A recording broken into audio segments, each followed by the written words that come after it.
Doctor Ganpati राजा और दिखते अन्य से कुछ भिन्न, और कहो कहाँ से कब गए ढूंढो पक्के चिन्ह। स्वागत करिबै यस हल्ला भोआ जवारी माँ, आए है ही ने जिलाधीश रुख बदला आज बयारी माँ। जिनके दर्शन बद लाग रहा थे हफ्तन पहले दरख्वास्त सुनो, कबहू ना पूरी होती रहा सबके मन की अरदास सुनो। अब ऐस जमाना बदल गवा, सब हमरे घर के अफसर हैं, जो खुदा आए के हाल चाल पूछत सबके घर घर हैं।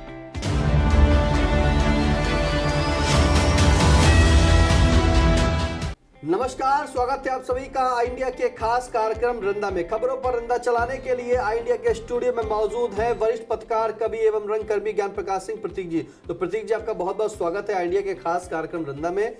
आज की पहली खबर की शुरुआत करेंगे, जहां जिलाधिकारी डॉक्टर राजा गणपति आर के लगातार औचक निरीक्षणों से लापरवाह अधिकारियों कर्मचारियों में मचा हड़कंप। जिले की जनता डीएम की कार्यशैली को लेकर कर रही वाहवाही, उस पर क्या कहेगा सुनते हैं रंदा आप। यह सीतापुर का सौभाग्य है कि सीएम योगी बाबा ने डॉक्टर राजा गणपति आर के रूप में जनता को सच्चा हितैषी भेज दिया। ईमानदार व कर्मठ जिलाधिकारी को पाकर जिले की जनता काफ़ी गदगद है और वो उनकी कर्म कार्यशैली की मुक्त कंठ से प्रशंसा भी कर रही है।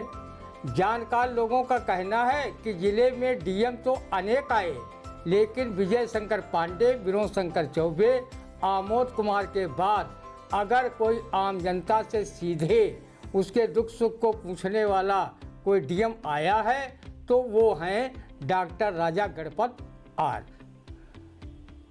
स्वास्थ्य शिक्षा उन्नयन के प्रबल पक्षधर डीएम की प्राथमिकताओं में सभी शासन द्वारा संचालित जन कल्याणकारी योजनाएं हैं। योजनाओं का लाभ दिलाने के लिए जहां वो कृत संकल्पित दिख रहे हैं, वहीं लापरवाह अधिकारियों कर्मचारियों को न सिर्फ पेच कस रहे हैं बल्कि उनके विरुद्ध विभागीय कार्रवाई भी करवा रहे हैं। अच्छे कर्मनिष्ठ कर्मचारियों को प्रोत्साहित करने के लिए प्रशस्ति पत्र भी उपलब्ध करा रहे हैं। डीएम साहब कब कहां पहुंच जाएं और औचक निरीक्षण करने लगें, इस बात की भनक उनके अधीनस्थों तक को नहीं होती है। इस बारे में रंदा सिर्फ उनके औचक निरीक्षणों पर सिर्फ ये का पंक्तियाँ ही कह सकता है।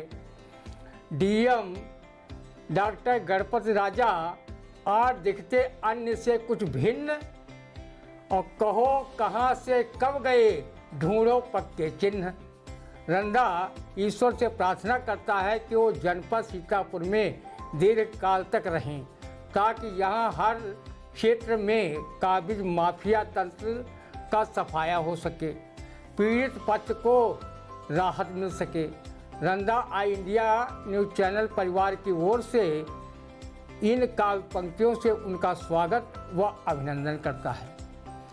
स्वागत करिबै यस हल्ला भोआ जवारी माँ, आए है ही ने जिलाधीश रुख बदला आज बयारी माँ।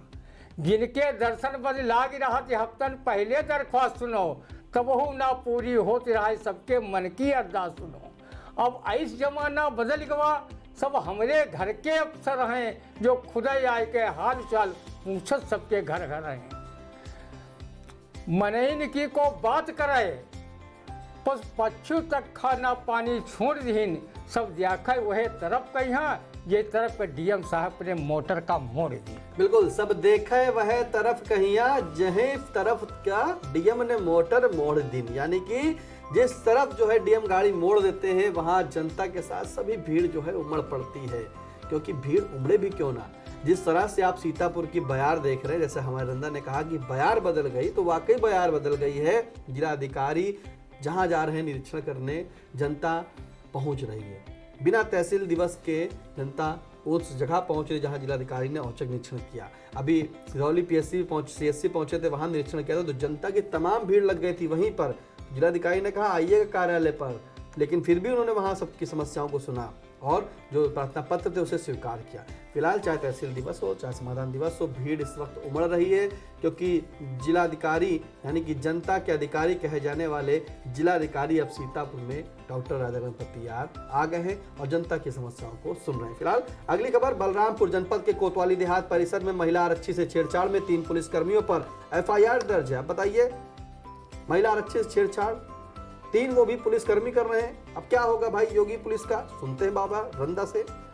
तो क्या अब सीएम योगी बाबा इन चरित्रहीन पुलिसकर्मियों पर भी नजर रखने के लिए अलग से एंटी रोमियो टीम का गठन कराएं?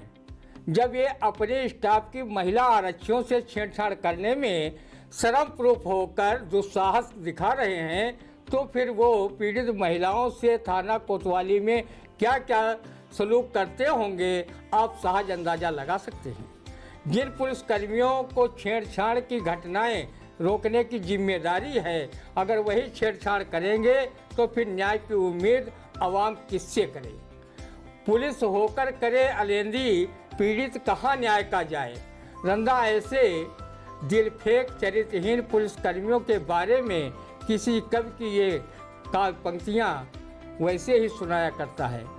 आए हैं दीवान जी, आए हैं दीवान जी, आज हमारे गांव सुरसतिया के होंगे फिर से भारी पाँव। ये छेड़छाड़ के मामले में गोकुल के नंदलाल बन रहे थे और मोहे पनघट पे नंदलाल छेड़ गए रे कि काव्य पंक्ति साकार कर रहे थे, लेकिन ये नहीं जानते तब छेड़छाड़ की धारा ही नहीं बनी थी जब इस छेड़छाड़ का दिखाया गया था। अब इनकी धाराएं हैं, तब से महज रासलीला मानी जाती थी। अब कानून है, कानून के शिकंजे में फंस गए तो गए जेल। कहीं बलरामपुर के देहात कोतवाली में तैनात 3 सिपाहियों ने इस कविता के भावार्थ को जानकर तो महिला आरक्षी के साथ छेड़छाड़ नहीं किया था। कल रात अकस्मात एक ब्यूटी गर्ल ने हमें रोका, हमें समझने में हो गया धोखा। हम सुलभ लज्जा से सर झुकाए गुजर गए, युवती के केस मारे गुस्से के बिखर गए। वो बोली, शहर के जवां मर्दों आओ, इस शरीफजादे से मुझको बचाओ। मैं अलकों की शाम, होठों पर बनारस की सुबह और चेहरे पर कश्मीर का पानी रखती हूँ। इस शरीफजादे ने मुझको नहीं छेड़ा, क्या मैं इसकी मां लगती?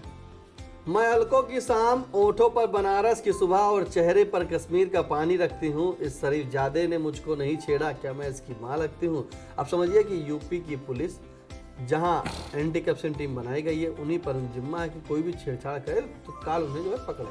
लेकिन जब महिला पुलिसकर्मी ने जो है शिकायत लगा दी कि उन्हीं के 3 पुलिसकर्मियों ने उनके साथ छेड़छाड़ की, तो समझिए क्या उनके लिए कोई अलग से एंटी करप्शन टीम बनाई जाएगी।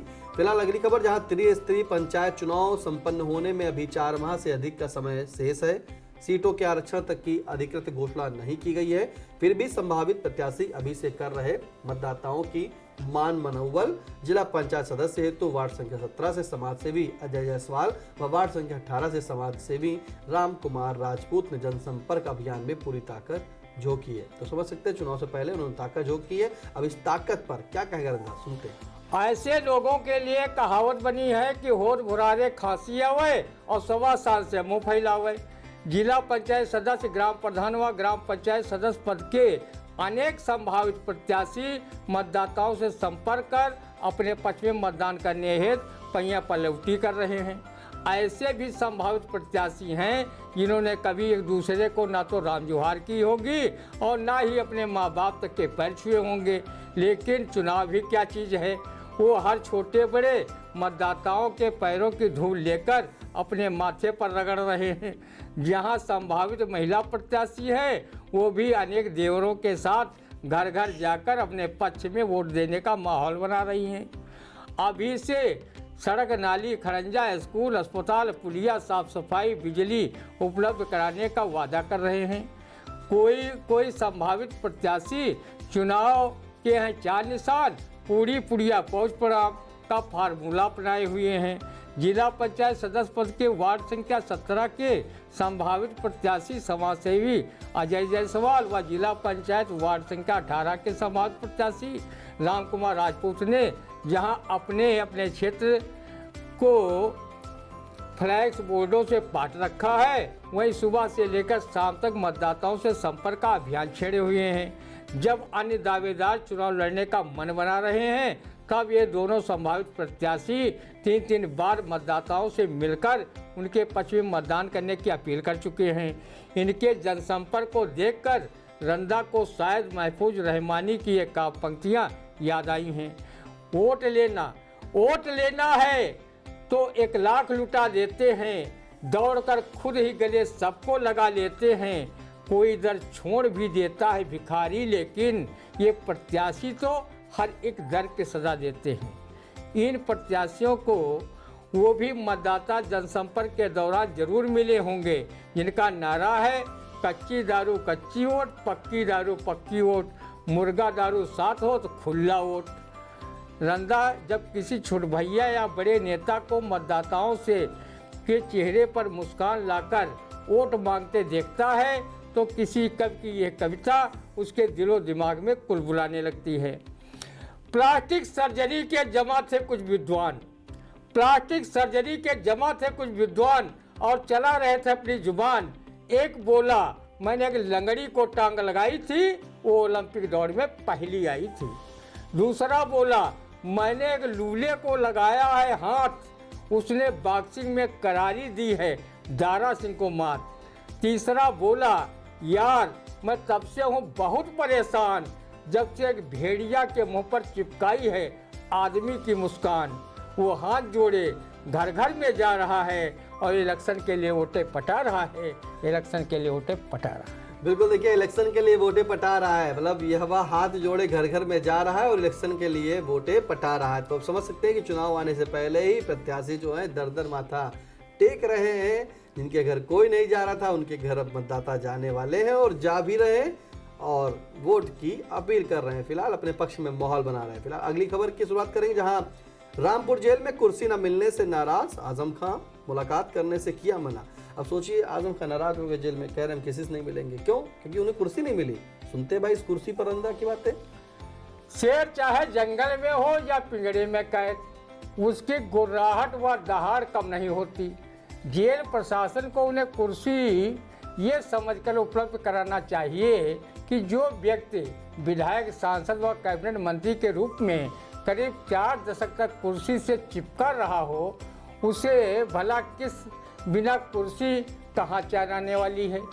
लेकिन खां साहब ये भूल गए कि वो अब कैबिनेट मंत्री नहीं बल्कि सजायाफ्ता कैदी हैं।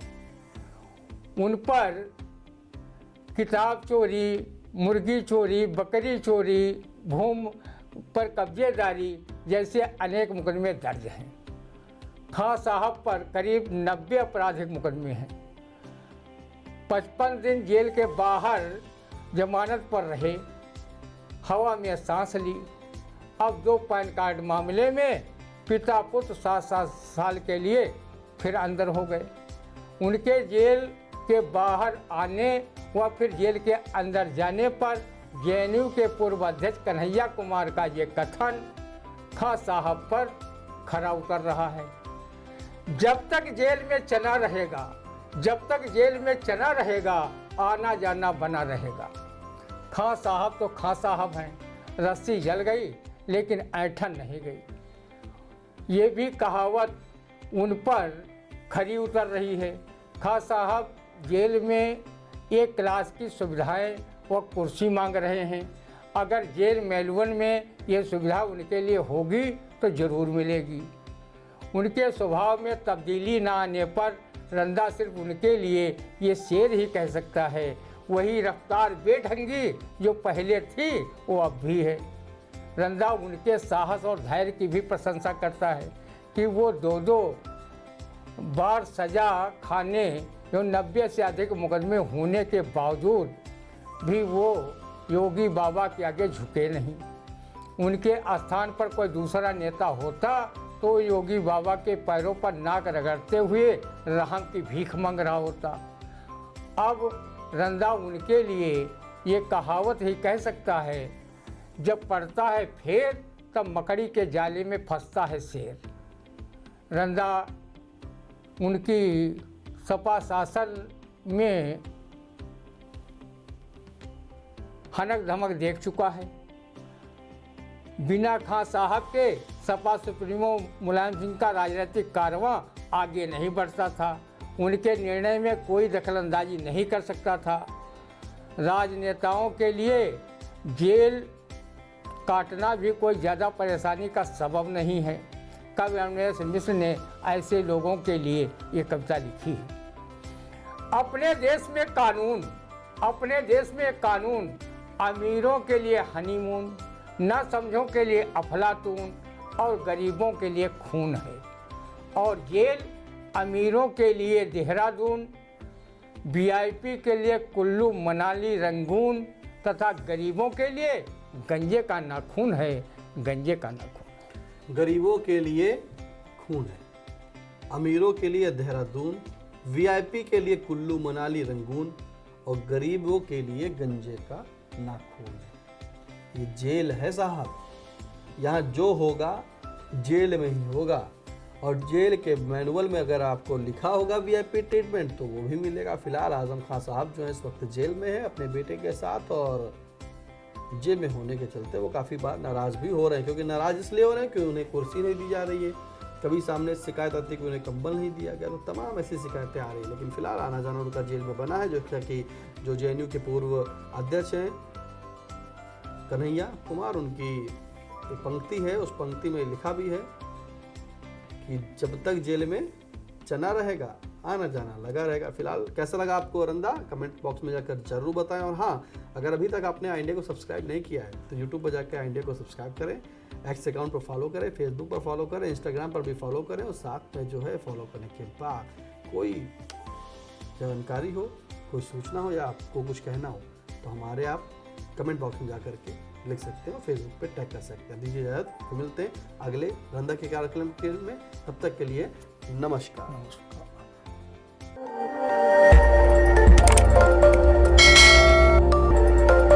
खबर आपकी, नजर हमारी। देखते रहिए आई इंडिया।